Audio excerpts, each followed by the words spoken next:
Hi, hello, and welcome to the Lives I've Lived podcast. This is my very first episode. I'm so glad you're here. I wanted to take this opportunity to share a little bit about my life and some of the lives I've lived. This year, I turned 34 years old. To some listening, being in my mid 30s might feel pretty old. To others, they'd probably respond by saying, I still have my whole life ahead of me. And to most of my friends, I probably sound relatable. No matter what age you are as you're listening to this recording, I wonder, have you ever felt like you've already lived multiple lives? Do you ever look back and think, that feels like a lifetime ago? I have. When I look back, I can see different versions of myself living pretty different lives. There have been times in my life when I have struggled with these multiple versions of myself, as if differing passions or dreams couldn't be held by the same person. Like, how can I want the liveliness of living in the city, but also want the slow and steadiness of the countryside?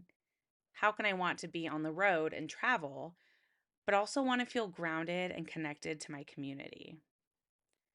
How can I not mind getting dirty, running cable for a music fest, and wear the sweat and grime as a badge of honor in an industry I love so much? And also, love to wear a cute dress out to a five-star cocktail bar. I mean, who are these girls? And how are they all me? I feel as if I've lived multiple lives within my 34 years. And the beautiful thing is that they were, in fact, all me.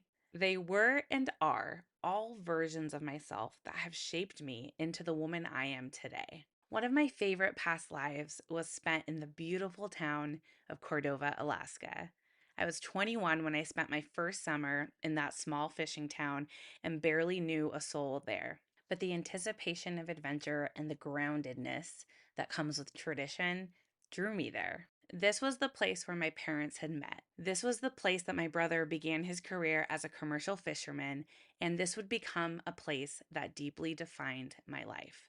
It was there that I became overwhelmed with the beauty of God's creativity through nature. It was there that I fell in love with hiking and spending time in the woods. It was where I learned I could be resilient, being far outside of my comfort zone. For example, living in a bunkhouse with a bunch of strangers, passing cannery workers, participating in late night karaoke as I headed to go take a shower in the women's community bathroom. It was there that I met all sorts of people from all walks of life. And through the telling of their stories, they helped open my perspective and adjust the lens with which I saw the world, and in other ways, also helped solidify my core beliefs and values. I began to build a life compass of my own. It was there that I learned the beauty of slow and craft, simplicity and richness. Those are things that I hope to always see present in my life. Some notable moments would be when I traveled on a crab boat, yes, like the TV show The Deadliest Catch, and I rode it 12 hours over to where my brother and his crew were fishing. I got to spend the next few days watching them sustainably catch fish in the wild, doing what my dad and my uncle and many other men and women have done before them and still do to this day. Another core memory will always be the comforting smells of yarn and floral fragrance, which would greet me as I walked into the Safe Haven, also known as the Net Loft, a local craft and home life store. It was the kindest retreat where I got to learn and practice the art of knitting while drinking tea and listening to fisherwomen tell stories of their past. Or when I slept in a converted school bus down at Hippie Cove next to the stream where sometimes bears would look for migrating fish, which is terrifying. And that bus was full of friends from all over the country looking for adventure and experiences to fill their hearts up to the brim. Those were good people, and that was a beautiful time.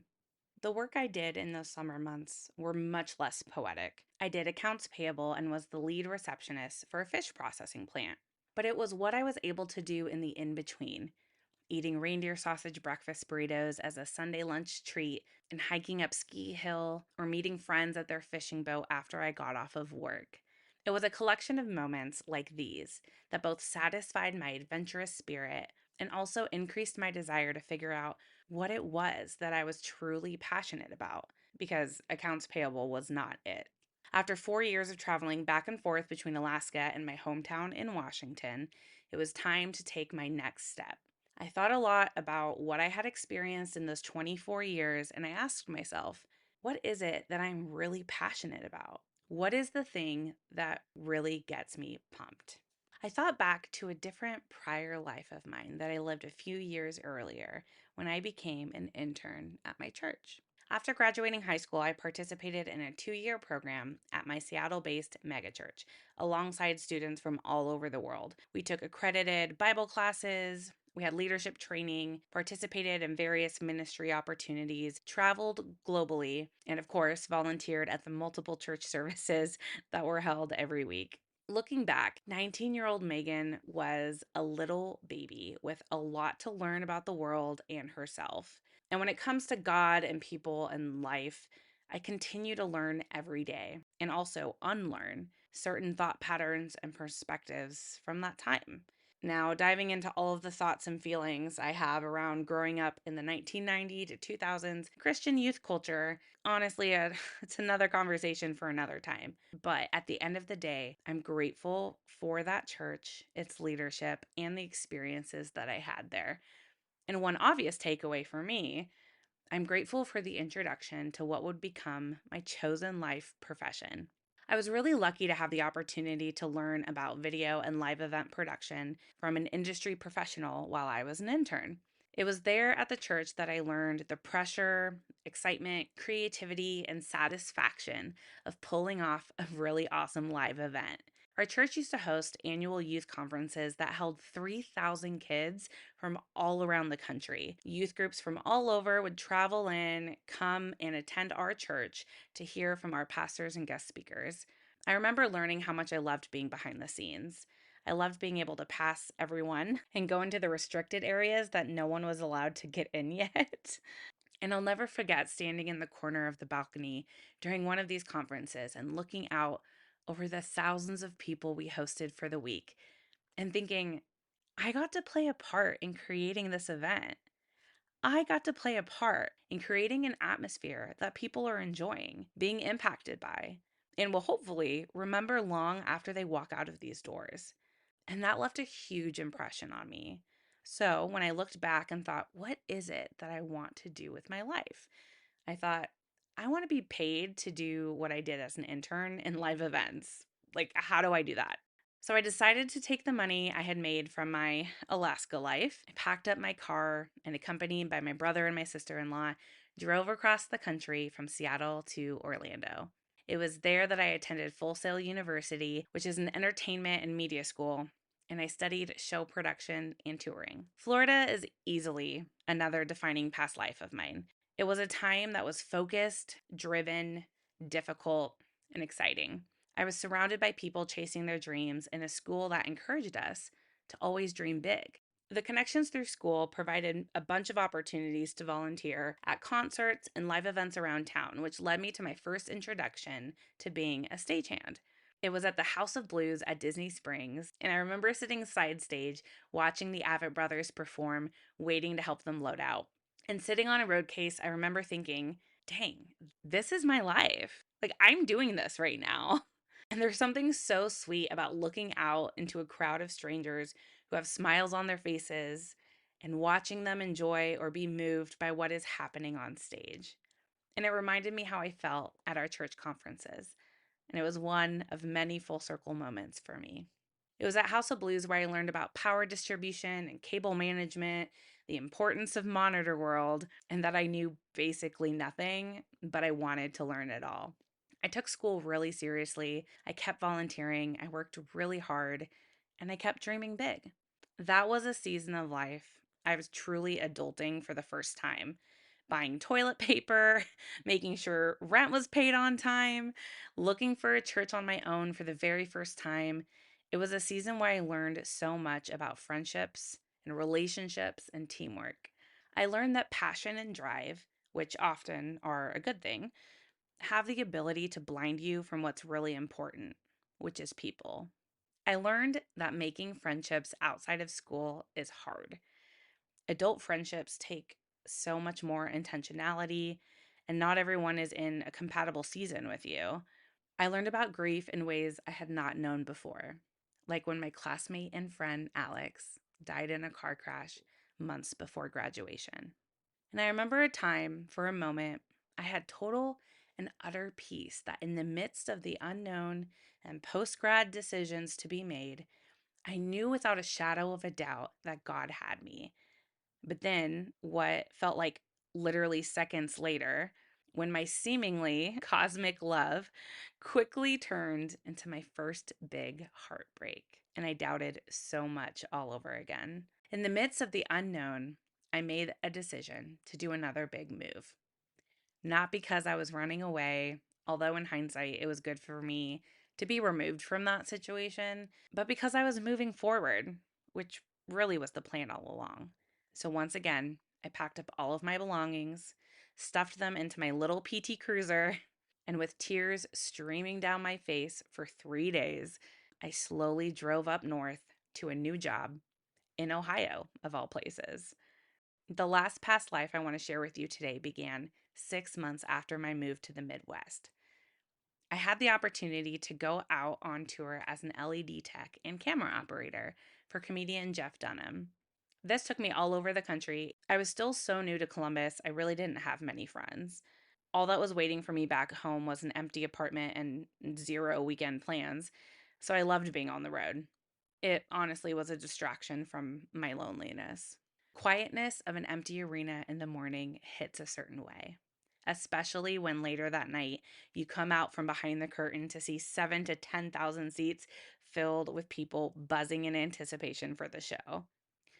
Now, that show to me would get a little monotonous sometimes because I sat through it every day, week after week, and the arena would sometimes get freezing because typically we were sitting on top of an ice rink that held a hockey game the night prior. And I would have calluses on my hands from building mod truss or running big looms. But sometimes, in the moments when I was tired and I was cold, I would stop and look around at the people in the seats around me. Some of them were there because they needed to get out and forget about their life just for a moment. There were people in those seats who were checking off a bucket list item. There were people who waited all year to come to this event.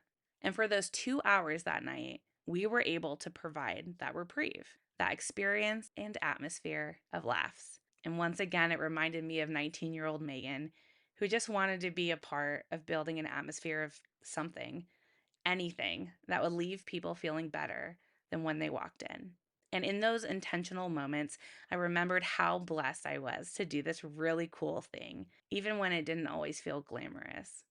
Now, I'm going to be honest, this was a pretty mild tour to be on. I don't have any crazy roadie stories. My afternoons between load in and the show were spent walking to the nearest coffee shop in that day's new town, knitting backstage, or soldering new diodes onto broken LED panels.